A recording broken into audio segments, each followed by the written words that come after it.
Hello ladies and gentlemen, welcome to the first of many unboxing videos for Magic the Gathering here at Collector's Corner. I'll be your host, Keith Cooper, along with my co-host Nick Harry. Say hi, Nick. Hi, Nick. Should be a lot of fun. Alright, so here's the new set, Dark Ascension. Some pretty chase mythics in this set, some things we're looking to hopefully pop out of here. What are we looking for, Nick? I guess Sorin. Sorin. That's the big one. Huntmaster. Huntmaster of the Fells. Definitely. I guess from there we're looking for some hot commons and uncommons. Lingering Souls. Lingering Souls. Faithless Looting. So let's get started here. Let's crack this box.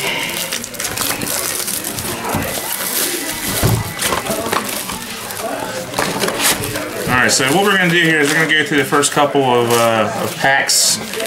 Basically just kind of give everybody an overview of some of the huge commons and uncommons that we're going to see in the set and kind of discuss applicability for limited and constructed. So let's, magical first pack, we're going to let Nick Harry crack it. Alright, good luck pack. What do we got? Alright, so what's the good one? Oh, right. That's a good one. It's a great first pick. $15 card right now, Haven Golich. Some applications for, I don't know, we got, I guess, some Heartless decks rolling with this. Is pretty good. So that's a great first pick out of the box. It seems good with a Snapcaster, too. It does. It's excellent. And of course, we don't get too excited about these, but we're pretty happy, of course, about Evolving Wilds returning into the format.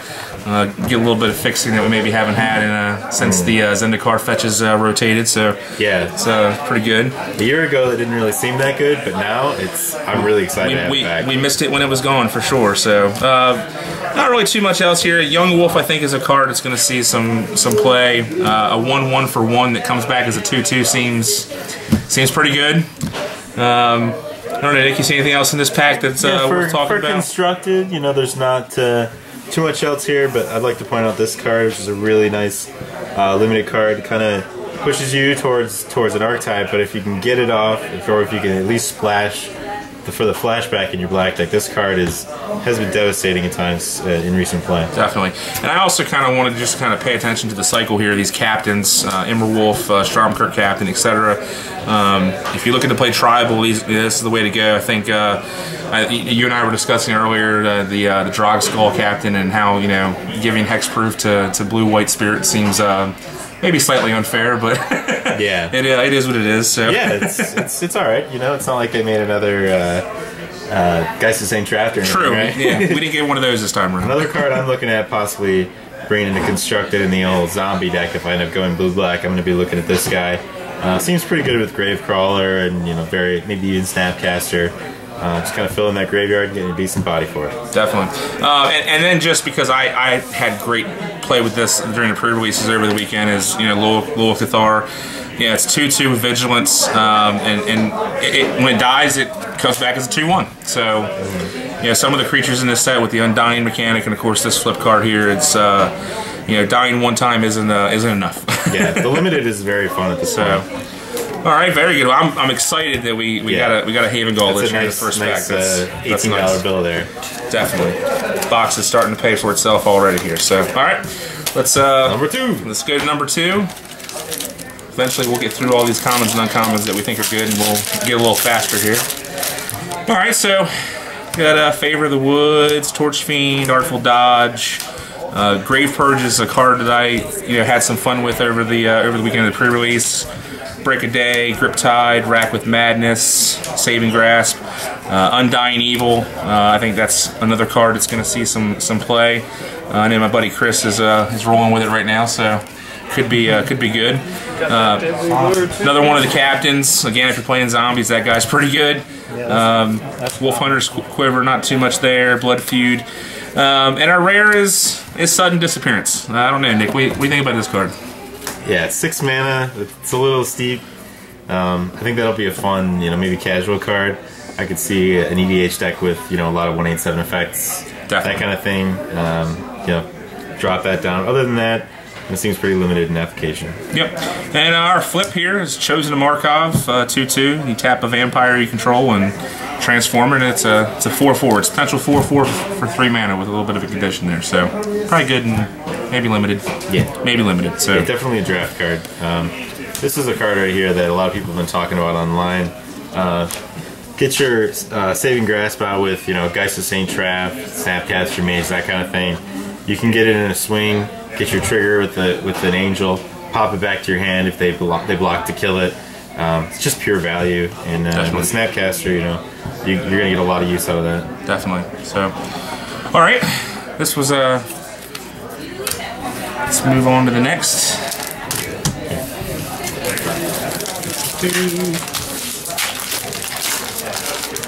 Oh, right off the bat, I'm loving this pack. Big fan of that card.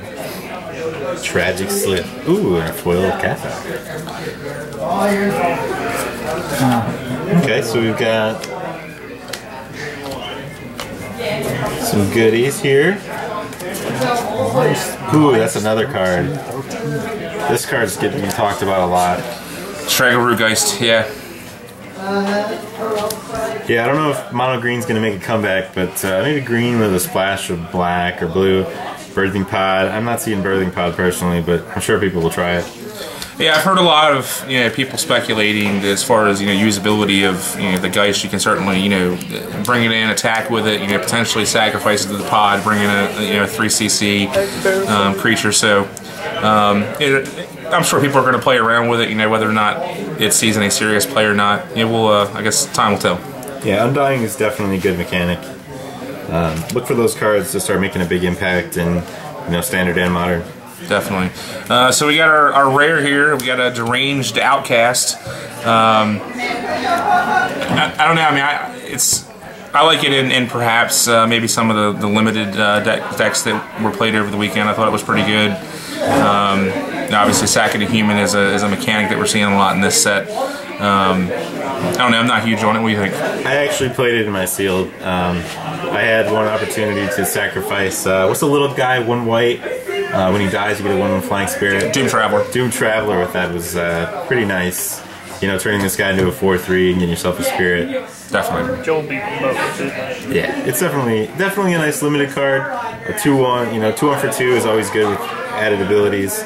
But I'm not seeing it for constructed. Yeah, not at all.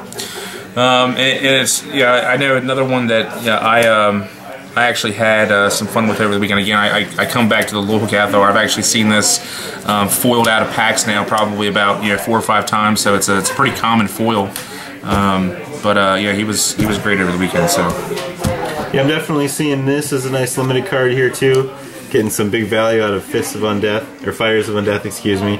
Anything where you have removal and then flashback for a reasonable cost, 6, especially in sealed, is doable. Yeah, this was a great top deck for me. On the Sunday pre-release, the board had stalled. We were just kind of staring at each other, and he had a Hell Vault in play, so he was picking off my creatures one by one. I had him at a low amount of life, and being able to hit him for 2 and then flash it back the next turn, made the world of difference. So yeah, I mean, there's definitely a lot of good good removal for limited between these 3 cards right here. I mean, black red is looking pretty good for for Dark Ascension sealed and draft as well. Definitely, yeah. And as a matter of fact, I bring attention. We kind of overlooked him for a second. You brought him up, but the Flare, the increasing devotion card is just really good with this guy and limited. I mean, you suffered that on Saturday. I did. I suffered that on Saturday as one of my few losses. So it's not fun unless you have him. Then you have him, very happy. Exactly. So at the very least, you can keep your mana open and react to different things. Yep. If somebody plays a remove spell on him, you just sacrifice him, throw it at any creature, yep. And if they don't, then you can obviously use somebody else. Yep. All right, cool. Let's go on to the next pack. Grab these. All right. I will be getting mine tomorrow.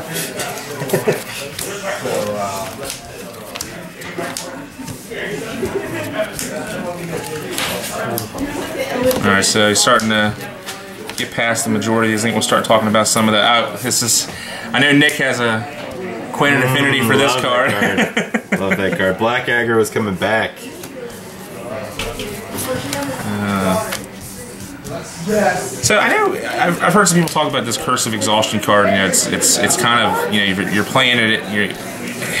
What it does is, you know, kind of prevents people from, you know, from playing the 2 spells a turn, which is important for some of the flip, you know, spells. I know online this week on some of the forums, some people were talking about maybe like a white splash and some of the werewolf deck for it, but I really don't see it. The double white certainly plays fashion, and of course, exactly, you know, shutting down Snapcaster is pretty huge in the format. So yeah, it may see some play. Arcane Lab type effects have been, you know, good. Especially when you had Storm around, and when you have, you know, your Cascade. Now we have the Snapcaster and Flashback. Definitely seeing it. If there was more combo in the format, it would probably be heavily played in white control decks. But for now, I think it'll just see, you know, a few sideboard slots here and there.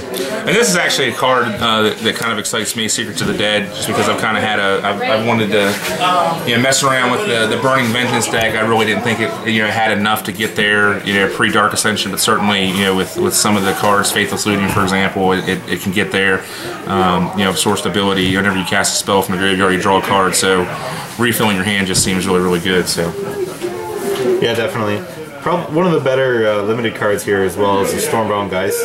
I mean, a decent body, 2/2 flying for 3. You know, that's not gonna blow anybody away, but it has Undying. So once it dies, it comes back as a 3/3. You're getting some serious value there. Get a trade in, and then you've suddenly got a 3/3 body. Seems good to me. Absolutely, absolutely. So yeah, pretty happy with this pack. I mean, Gravecaller was a nice pull, so it'll be nice in the binder. The buy box promo too. Yes, indeed. Definitely buy box promo if you're looking to buy a box here. Collector's Corner, we're doing some deals before the release on Friday. If you pre-order, you're going to get a discount on the box, as well as get the buy box promo. So pretty good deal. Don't miss out. Tell them what that means. Yeah, it's going to be, usually we sell boxes for $119.99 with tax. So the deal is you're going to get $10 off if you pre-order, plus you're going to get the Gravecaller card. So pretty good. Let's see. Yeah, at this point we've seen, you know, a lot of the cards once or twice regarding commons and uncommons, so we'll just kind of move through a little more quickly. Anything here pop out? Yeah, this is obviously kind of sad that that's our mythic. It's a little, you know, overcost. It's obviously kind of a bomby card. I think, you know, obviously limited. You're going to see 8 mana a lot of your games, so you know the ability to do that is, you know, it can change a game. So. But you know, one of the big things is that, you know, obviously this counts all cards in your graveyard, not just creatures. But certainly, you know, you've got some. If you're playing a creature type deck, you've got some better casted options in that spot with like Gnaw to the Bone. So, you know, whether or not this is going to be huge, you know, the ability to shuffle your library, your graveyard in is pretty good, but just very expensive. Yeah, a few interesting cards here. You know, I'm kind of liking the Scorned Villager. I'm not sure it's going to be played and constructed at this point with Gutshot flying around, but definitely a nice limited pull. You know, you can end up with a 2/2 Vigilance that taps for 2 green. That can be a pretty fast start if your opponent doesn't play something right after it. And even if they do, you know, it's acceleration, so it gets there. Definitely. The Spider is very nice, Death Touch and Reach. At the very least, you're going to be trading with some of the bigger flying creatures around. Nice body. And I like Face Shield a lot too. You know, if you get that final hour, or Fateful Hour, it's devastating. But at the very least, you know, protection for 1 white has consistently been a nice limited play at the very least. Absolutely. Okay. Favorite card in the pack? The Human Token. Yes. All right. Move on to the next pack here.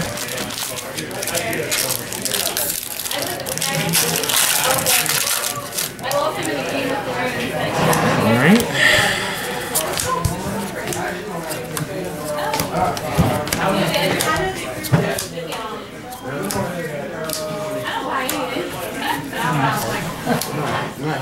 All right, so our rarest seance.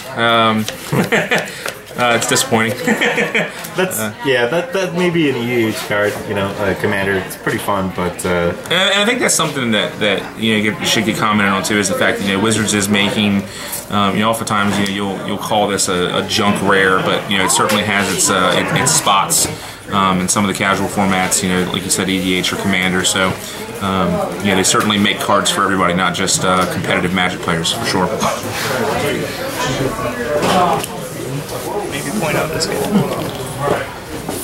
Yeah, and then we got Silver Claw Griffin here again. I think, you know, really good for, you know, for limited. Anytime you can get a nice flyer with first strike. I mean, he's got a good body. The first strike ability is pretty huge. I think you'll see some play. Of course, we got a couple of reprints here that we haven't quite talked about yet. So we get Divination back in the format, drawing some cards for blue, and then Fling. So two-headed giant gold right there. Definitely. That's about it. Definitely. So that's kind of disappointing back. So let's move on to the next. They can't all be winners, Keith. They can't all be winners. Seeing a lot of tragic slips as the first card. Hey, definitely liking it's that. a great card.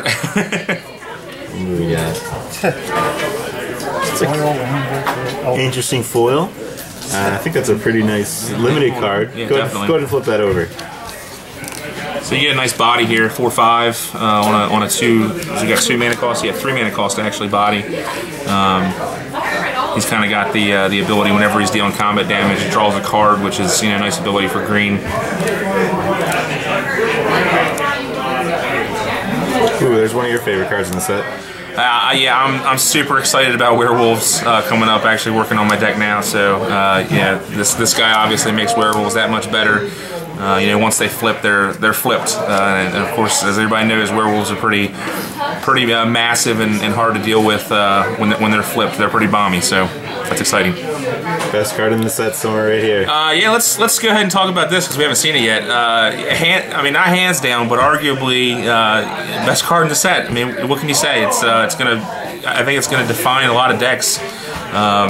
The red having the ability to manipulate their cards like that is great. I know you're working on a deck that kind of abuses it a little bit, so we'll keep that tech for another day.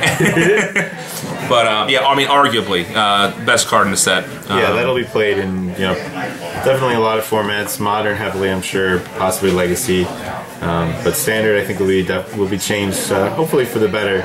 I like that they're giving red that ability, and blue's been kind of holding monopoly for a long time. So. Well, and I think they've said recently that the loot type effect, you know, they definitely wanted to bleed that over into red a little bit. So it's nice to finally see them do that, and I think it gives red a whole other avenue. So that's great. Another interesting card right there. I think you mentioned that previously. Yeah, I mean, Tokens just got a huge bump in this set. You know, of course, we haven't seen one yet, but Lingering Souls is amazing. But you know, especially if you're playing an Intangible Virtue type deck, you know, for 2 mana, you're getting 2/2 human with Vigilance tokens. It's pretty good. Of course, we get this Fateful Hour ability here. If you got 5 or less life, you're going to get a lot more. So there's some value there as well. How does this sound, Keith? Hex Parasite turn 1. Pay 15 life to pump it 0 times. Play that on turn 2. Get 5/1/1/1. Seems pretty strong. Yeah. Could be interesting. Or, turn 3 or 4. But definitely Fateful Hour is something to look out for. Definitely. Can't mana burn yourself anymore, but there's ways to get around it. Yeah, there's ways to use it. Hex Parasite might be a little trick that people will try to use with that. Definitely. Alright, so glad we saw our first Faithless looting there. Let's hope we can pull some Lingering Souls here soon. We need a card that's going to go with this. What card goes with that? Yeah, let's hope that that pack gets opened up soon. The Lord of Innistrad. Alright, so that's something we haven't seen yet. We got Thought Scour happening here. Black Cat.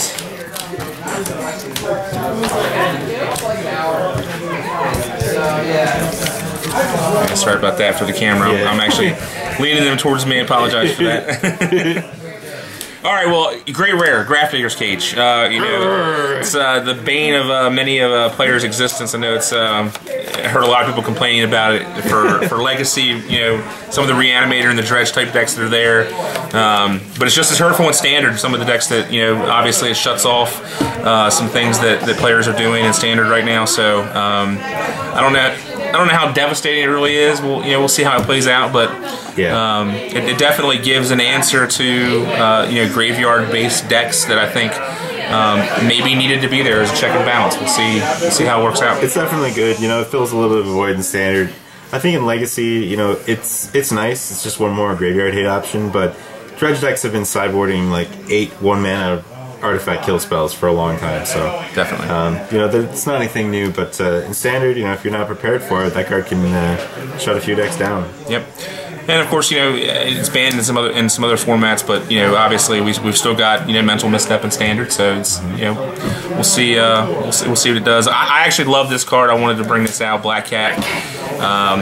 This is really a really weird creature to evaluate, because it's basically a dagger, because they don't really want to discard a card at random. So oftentimes you're going to be able to get Black Cat Few a bunch of times for damage, just because they don't want to lose a card at random. So I had a few instances over the weekend with the Undying Evil card that was really great blocking, having it die, discarding a card, and then having it come back again. It was fantastic. So this is another card I really like. Yeah, it's like a different kind of Ravenous Rats, and the creature type there, if you pay attention, it is a zombie, so that'll definitely add a little value to it. And I've been thinking about trying to pair that with this guy, Gravecrawler, of course. Get some zombies going on, and you know, grind you out. And if you ever wanted to have a more expensive Hymn to Turok in the format, this certainly brings back pairs with Smallpox a little bit and gives you a little bit of that interaction. So that's pretty good too. Yeah, another card to highlight in the pack, real quick, Thought Scour. I think we might have saw one earlier, but we didn't get a chance to talk about it. It's definitely, you know, an interesting option. You've got a Snapcaster, you know, you can kind of fill your graveyard, or if you're playing maybe zombies with a Gravecrawler. It might be a little bit of a step up from some of the draw cards we've seen. What is it? Mental Note? It's basically a functional reprint of that, and that saw some play back in its time. Great. All right. It's a Sorin pack. It's right here. The foil. Alright, so not the Sorin. That is a sealed bomb right there. Yes. I saw that in action. It was scary, let me tell you. Yes, I think we definitely get to the point where we can just kind of talk about the rares and the uncommons at this point. I think we've gone over most of the commons. Definitely.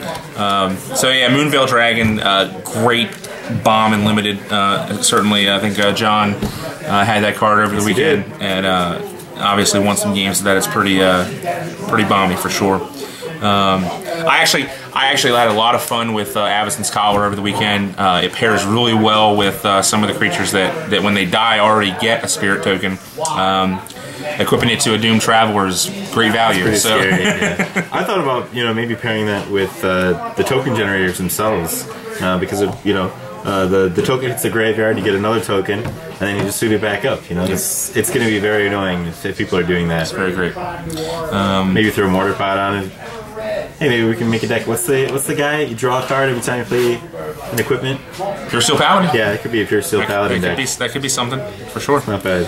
Free equips, right? Definitely. Here's another one that might see some play. Certainly, I know a couple people are fiddling around with it right now. The ability to give a creature Death Touch is pretty good. Obviously, the flashback is minimal as well in that kind of a deck, so could see some play. All right, move a little quicker here.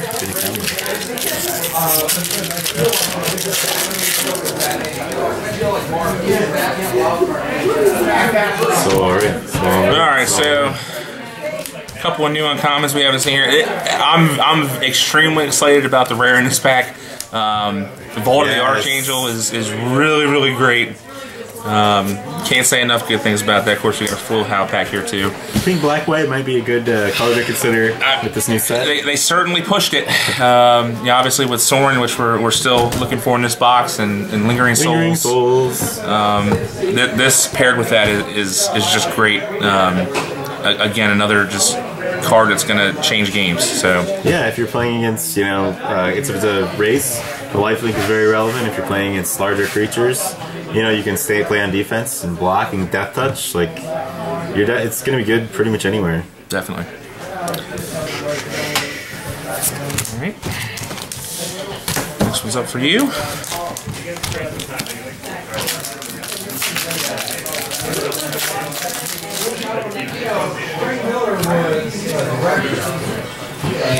Interesting.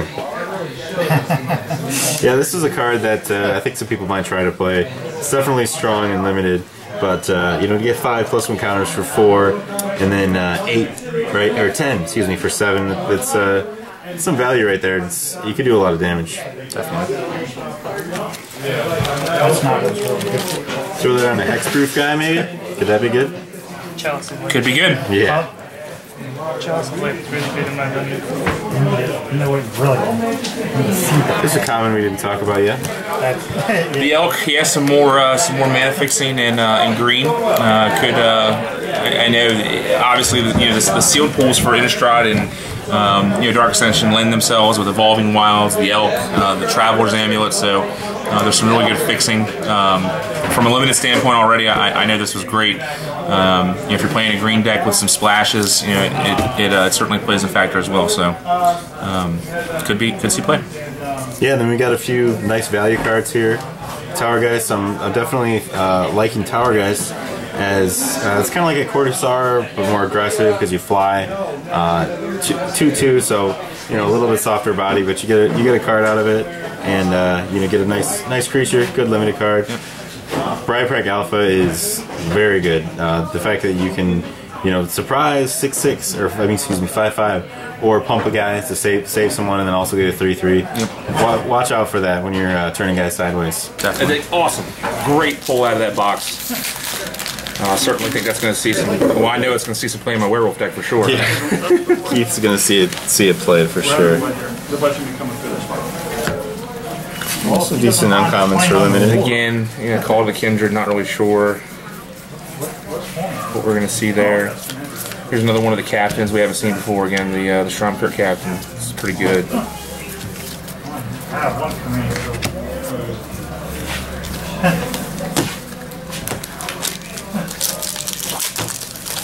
Yeah, really happy that we got a Huntmaster in that box. Yeah, Huntmaster, maybe one of the best 3 cards in the set. So you want to talk about this a little bit? I really like the flavor of this card. It's wonderful. Look, they made an emblem. There we go. We got a Sorin emblem there. Yeah, I really like the flavor behind Zombie Apocalypse. I'm glad that they, it's kind of a joke, but I'm glad we saw that. I could see it. I could see it play. So Nick, you're gonna be excited about this. This is the first pack we've done this. So there we have Lingering Souls. Hey, that might be. It's one of the best 3 cards in the set for sure. Definitely. Here's a card that people are talking a little bit about, just the ability to get a big body out there for pretty cheap. People are playing that dredge deck, right? So that could be. It could be something for sure.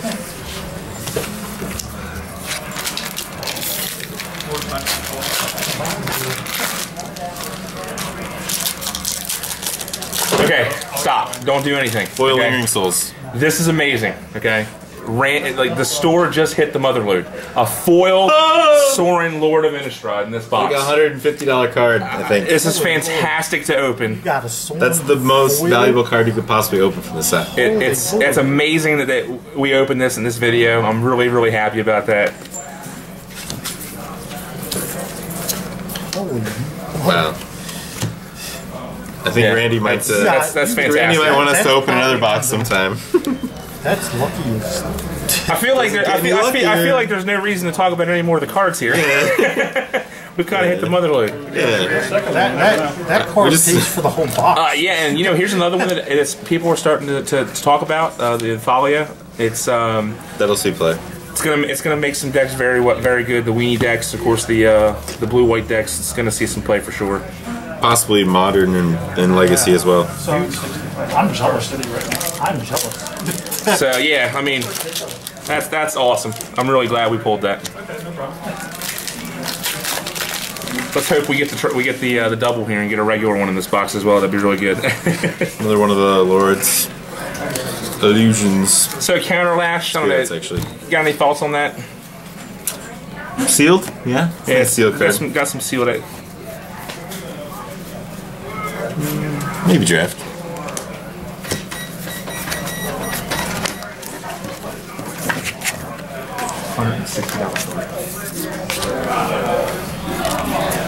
I feel like Sorin should just kind of hang out for the rest of the day. We should probably like put him in the 3-inch plastic case immediately. That's how I feel. Alright, I got a foil Undying Evil. It's kind of cool. Nice. I think Chris wants that.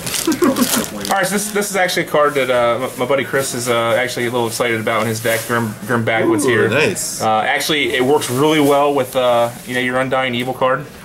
Get some value. Maybe pop that on Solemn Simulacrum and get some extra value. Definitely.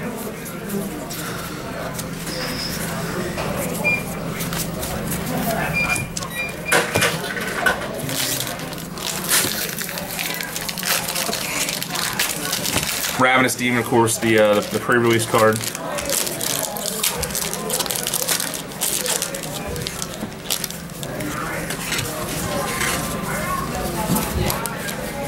Hell Vault. So, Fiend of the Shadows. Hey, Lingering Souls.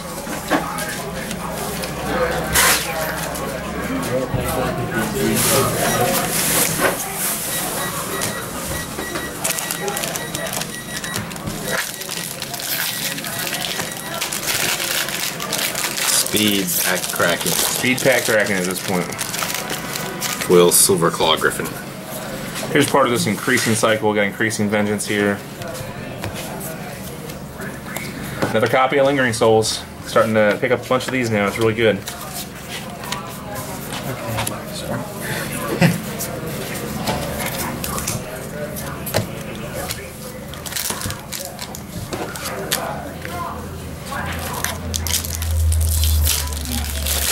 Don't smudge it, it'll lose $10 in value. Yes, don't smudge the Sorin. Alright, foil hollow hinge piece, nothing to get excited about there. That's a goodie. That goes in a protective. Goes in a safe. About to be in a safe. Safe place. No, hell no. Alright, so for those that are playing like the blue-black zombie deck, the Rune Binder here is actually kind of cool. Yeah, it's a very strong limited card. It says kill me now, or suffer my own little zombie apocalypse, if you will. Indeed. The Blade Master. Someone will probably try to play that. It seems good if you throw like a sword on it. Alright, so here's through. We actually did really good with the Mythics in this box. I got a Drog Skull Reaver here, which is I think going to see some play.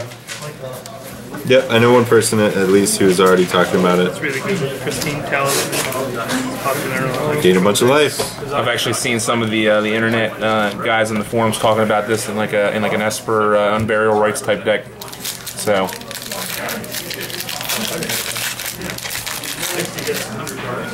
Do you think we'll see a curse deck, Keith?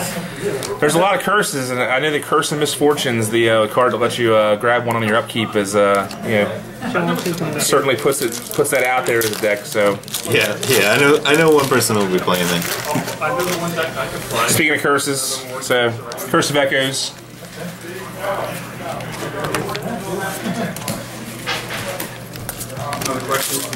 I think our chances for cracking another Sorin here might be slim, but that's okay. We got the foil. I think we already won the Sorin lottery because a foil Sorin is so rare. I would never expect to see one. Hey Nick, this is a card we haven't seen yet that you're excited about. Giral's Messenger. Yes. It's the anti-Kitchen Finks. I called it. Yeah, this is a card that definitely goes with the Gravecrawler. You play Gravecrawler, it dies. You play this guy, he dies, and then he comes back, and then you recast Gravecrawler. It's definitely going to be a pain in the neck for a lot of control decks. And the Vault.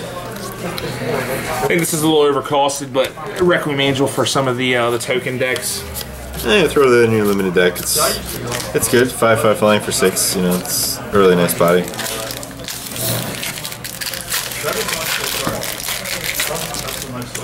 A lot of foils in this box. There is a lot of foils in this box. It's a good box. Wish it was mine. Yeah, I immediately wish this box was mine. It's a really good one. Second copy of Call to Kindred, again, nothing to get excited about there. And another Increasing Confusion.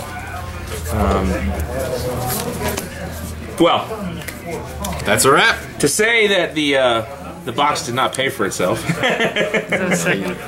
Yeah, that's pretty awesome. And got the emblem to go along with it. I have a feeling someone's going to come in and grab this card from the shop soon. If you're looking for a foil Sorin, and there's one here. Want to shop online, come on in. There's certainly one here. It's pretty awesome. So overall, I mean, this was a great box. Some value, a couple grave crawlers. Obviously, the foil Sorin was the best pull all day. Yeah. How can you go wrong? You got this. You got the Vault. I mean, You know, this is just built itself. Yeah, there's your deck right there. So I like it too because black white is one of my all-time favorite color combinations. So. Definitely. So we'll give it a shot. Yeah, we had great with the mythics here. I mean, again, Yeah, you got Master of the Fells is great. Drogskull Reaver is fantastic. Definitely, two of my favorite. Thalia is not a mythic, or rare, but another great card in the set. It's going to see some play. Yeah, I think we got ourselves, like maybe Nick Harry's top 4 cards in the set right here. Things to watch out for. Definitely some power. Dark Ascension's going to change a couple of formats a lot, and these cards will be dominating some top tables for a couple of years. Yeah, and it's interesting. When the set initially got spoiled. The full set, we had a couple weeks of previews. There was some disappointment, but I think that the problem was that all the power cards had already been spoiled. The set's really pretty powerful in a lot of ways, and I'm certainly not disappointed with it overall by any stretch of the imagination. So it's definitely going to impact standard and beyond. So, all right, thanks for joining us. There we go. Thank you, and join us next time.